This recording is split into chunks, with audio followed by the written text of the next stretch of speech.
बारे में दोस्तों हम आप लोगों को जानकारी देने वाले हैं। तो आप लोग दोस्तों आज के इस वीडियो के अंदर बने रहिए। आज का यह वीडियो बहुत ही जानकारी वाला वीडियो होने वाला है। आप लोगों को दोस्तों बहुत सारी जानकारी आज के इस वीडियो के अंदर मिलेगी।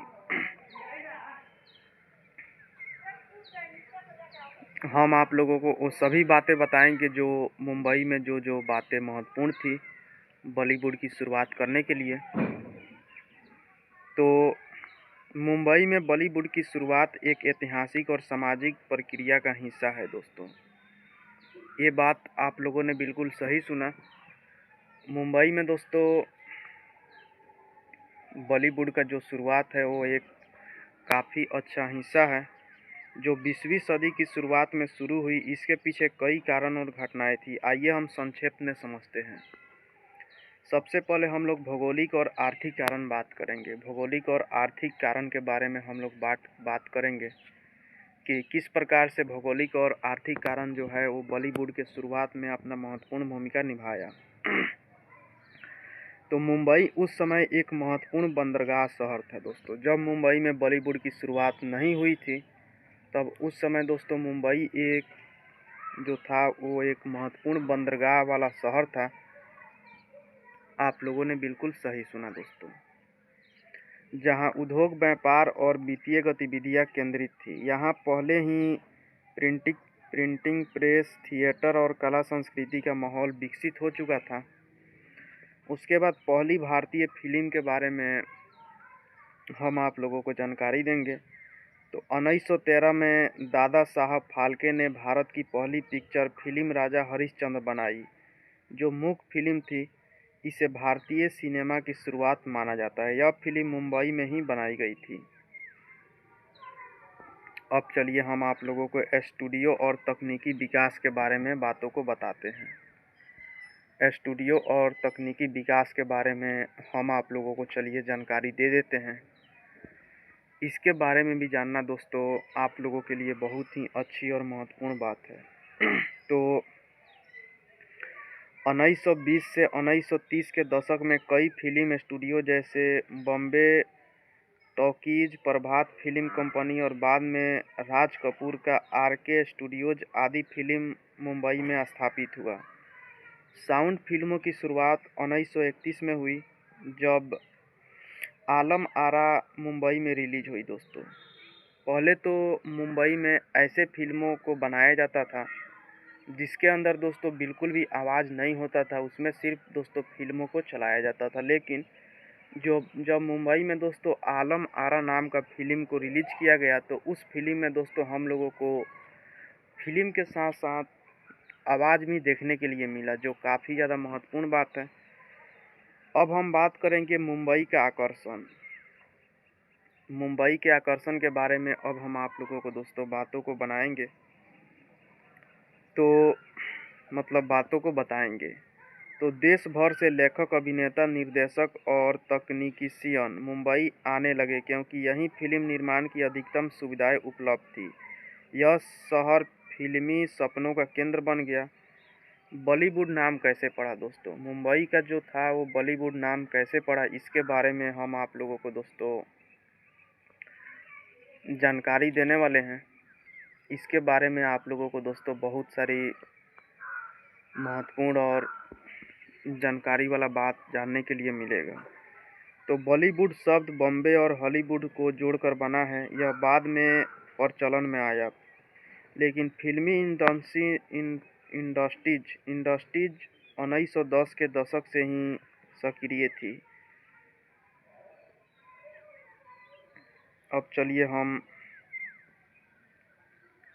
आप लोगों को और सारी बातों को बताते हैं। तो 1900 से 1930 के युग के बीच किस प्रकार से यहाँ पर दोस्तों फिल्मों के मतलब बारे में हम लोग बताएंगे कि किस प्रकार से फिल्मों का विकास हुआ।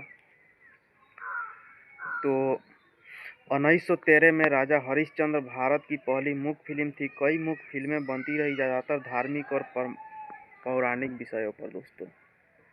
यहाँ पर सबसे महत्वपूर्ण बात आप लोगों को दोस्तों जानने के लिए मिला कि मुंबई में सबसे पहले दोस्तों मुख्य फिल्मों को बनाया जाता था जो धार्मिक और पौराणिक कथाओं पर आधारित रहती थी। ये बातें दोस्तों आप लोगों को यहाँ पर बहुत ही अच्छी बातें जानने के लिए मिला। अब चलिए हम आप लोगों को बताएंगे 1931 से 1947 के बीच 1931 से 1947 के बीच बोलती फिल्म को बनाया जाता था दोस्तों। ये बात आप लोगों ने बिल्कुल सही सुना। इस युग को हम लोग बोलती फिल्मों का युग कहते हैं दोस्तों। आखिरकार इस युग को हम लोग बोलती फिल्मों का युग क्यों कहते हैं, चलिए इसके बारे में भी हम आप लोगों को बताते हैं। तो इस युग को दोस्तों बोलती फिल्मों का युग इसलिए कहा जाता है क्योंकि यह एक ऐसा युग है, इस युग में मतलब पहले के अपेक्षा फिल्मों के क्षेत्र में काफ़ी ज़्यादा मतलब विस्तार हुआ, काफ़ी ज़्यादा विकास हुआ। और पहले जिस प्रकार से मतलब बोलती फिल्मों मतलब पहले फिल्म तो बनाया जाता था लेकिन बोलती फिल्म को नहीं बनाया जाता था, लेकिन 19 मतलब जो हमने आप लोगों को सन बताया है, इस सन से दोस्तों बोलती फिल्मों को बनाया जाने लगा। ये बात आप लोगों ने बिल्कुल सही सुना।